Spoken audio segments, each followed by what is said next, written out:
আমাকে সরকার 1,74,000 টাকা বেতন দেয়। এখন এই যে গাড়ি চলি না, মাসে 70,000 টাকা তেল খরচ দেয়, 70,000 টাকা তেল খরচ দেয়।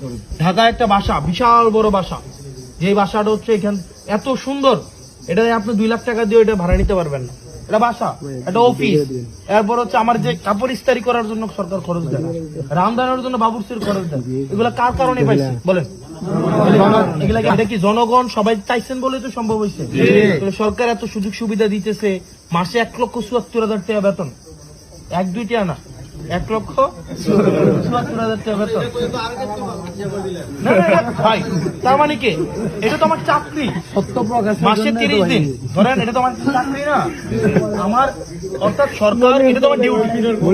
ধরেন সরকার, আমি তাহলে চুরিটা কেন করবো?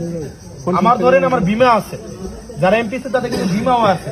অর্থাৎ আমি যদি আল্লাহ এমন না করে, আমি একটা অপ্রত্যাশিত ঘটনা ঘটে, আমি কি বিমার আওতায় থাকবো? আমি বিদেশে গেলে ডেলি $500 করে আমার ভাতা দিবে। তাহলে এমপির কিন্তু অনেক সুযোগ সুবিধা আছে। এরপর হচ্ছে গাড়ির লোনও ছিল, কিন্তু এটা আমরা নিব না। এরপর হচ্ছে প্লট ফ্ল্যাটও ছিল, এগুলো আমরা নিব না। তাহলে একটা জিনিস দেখেন, আমাদেরকে এত সুযোগ সুবিধা দিতেছে, এইটা বাদ দেন। আমার যদি 2 লাখ টাকা লাগে, আমি যদি আপনাদের এলাকায় এসে আমার দিবেন না, দিবেন না। আমি কেন চুরি করে, মানে ধরেন 10 কেজি চাইলে এটা থেকে সোয়াশের মাইরা দিয়ে আমি কেন মানে টেনশনের মধ্যে ঘুমাবো?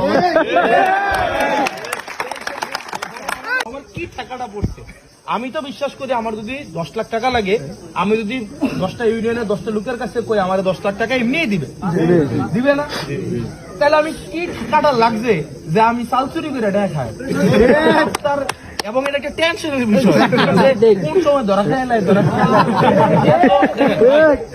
আমারও তো ভাই ভয় আছে না এত